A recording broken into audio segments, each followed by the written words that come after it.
you know, and I think that's where, when you have tactics, writing them down and getting beyond the emotional piece was really the solution. That helps us all kind of, you know,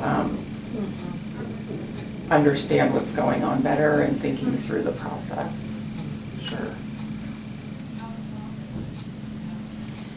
Okay, so here's the implementation piece, the planning piece. We kind of just talked about that, but creating a list of who's responsible for what activity and when it should happen, and then follow up. Make sure the assignments are being done. This is really, really important. The follow-up piece is probably the most critical in my opinion, because you could have everybody at the table saying, sure, we'll do that. But if they're really doing it, that's the question. So following up, checking in, don't be afraid to ask if it's actually happening. It's okay as an advocate for your person, or in a peer group, or even on a public policy level. This is one of the most important pieces. They want to make sure, you want to hold them accountable. This is a way of accountability, is following up.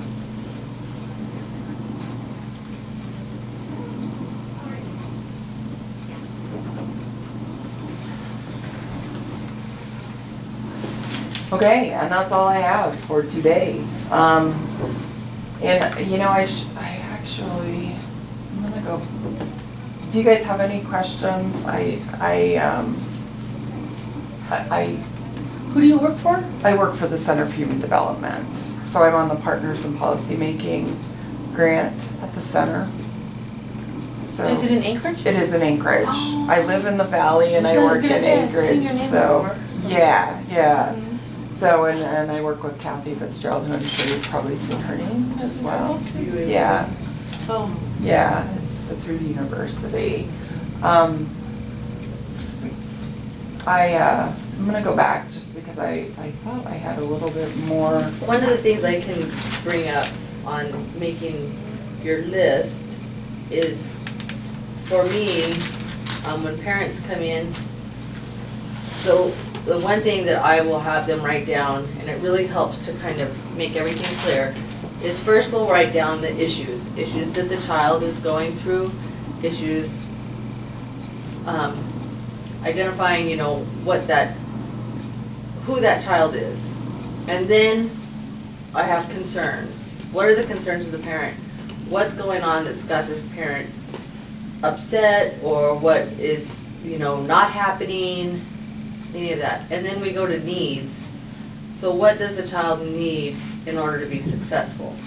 Right. And if I just use that, I use that format with every parent, and every time we can walk in, we're giving our solutions, everything's clear cut, it's all written down before we walk in a meeting, and it's been really successful. Right. I think that's to format your emails like that too. I mean, I've just written them down, and that's really, because I'm going, how can I write an email as soon as I get home? But I think that's a really good, you know, and I put solutions as for, but you know, to do your emails like that and your communications like that, and kind of talk yourself through that before you go into the meeting, so you leave the mama bear at the door, and you can get down to the real. And she just went through this with me a couple days ago, and it was very much an eye opener, because I hadn't been through it that way, and it made me see some things that I hadn't seen before. Sounds great. I mean, like it's a plan. Focused, yeah. Yeah, it's a plan, and people don't often, when they get to the point where advocacy is there and you're advocating, it's generally a problem. And people don't generally think about a solution. They want to take their problem and they want it fixed. So you know your person better than anybody, and so that in itself is a lot of power for you to determine what may be the best solution. Any questions? I thought I had a little bit more in this PowerPoint. I just want to make sure that you guys have a good understanding of the 3 different types of advocacy. Is there any question on that?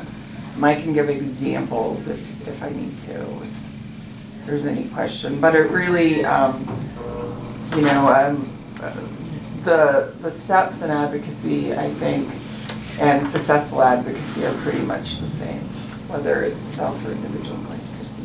I did have one point I wanted to make, because my daughter and I were talking about this the other day, and it was about self-advocacy. Mm-hmm. And we were talking about being in special ed, you know, and just how kids sometimes think that they're inadequate, or if they have a learning disability, how they're inadequate compared to the other children.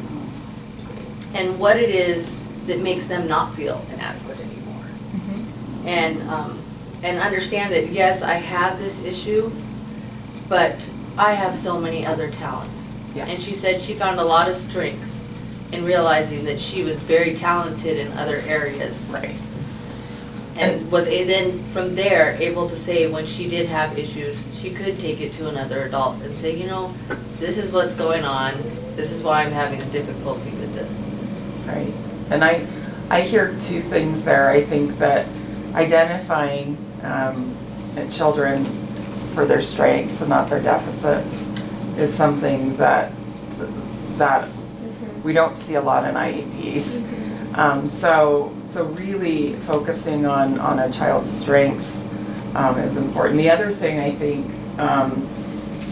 is the power factor, and giving a person the power, or a family member the power, rather than feeling like they have power over them all the time. We have power over, we have power with, and the power within. And I think that power within often feels like there is no power when we get in a position of advocacy that is problematic.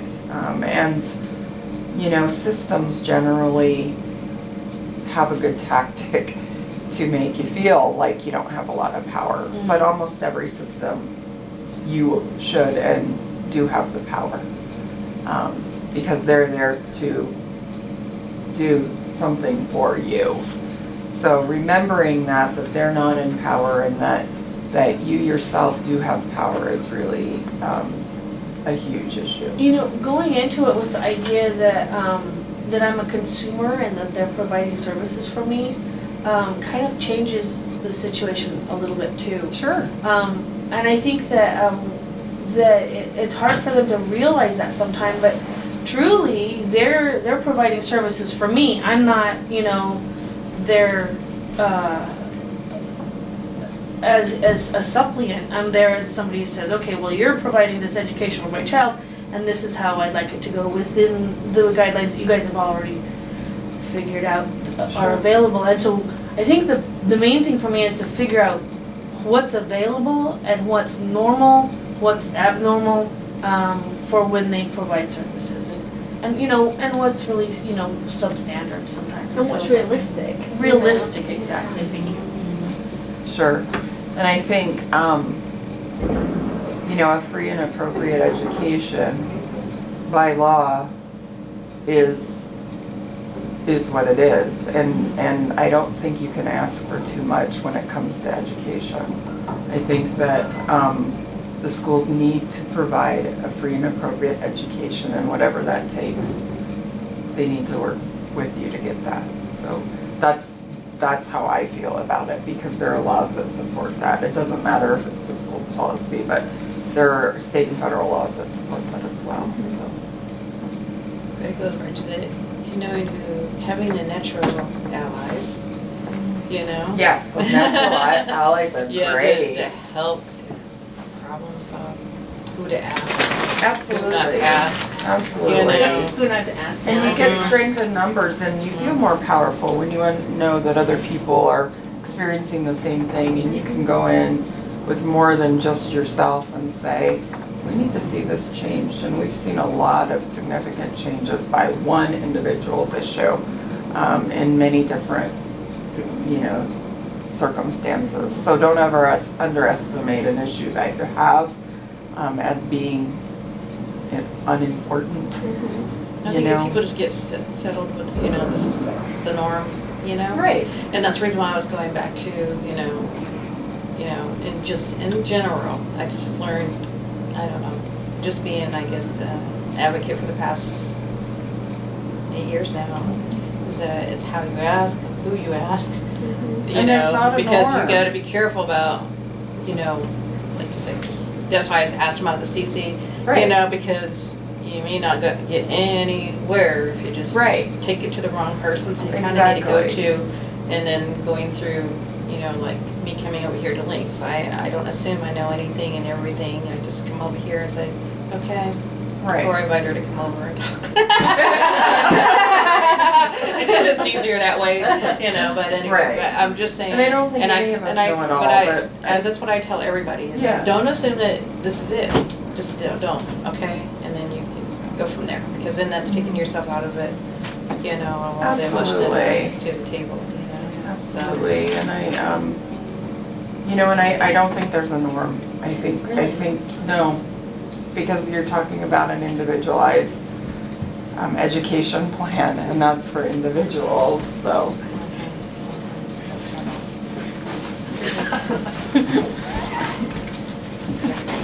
So. I don't want to be a bully. Alright.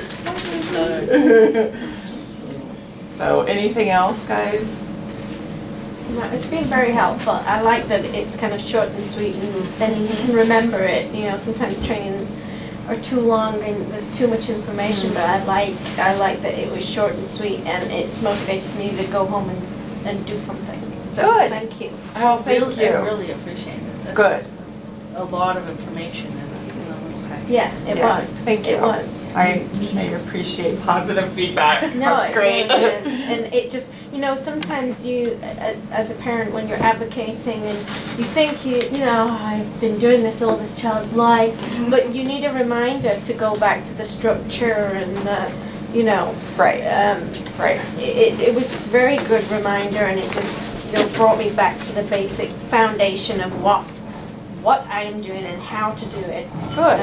Again, so. thank Good. you. Well, that's what I came here for, Yeah. and I'm glad that you guys all. But I am took going to something go out of home it. and write an email. Good. That's what I want to get you to do. Action. Action Because it's like Christmas, you're like, is Awesome. it worth it? It's like 2 days before. No, let's just do it. Yeah. Do it. Do it. Great. All Thank right. you. Perfect. I'm glad. Thank you.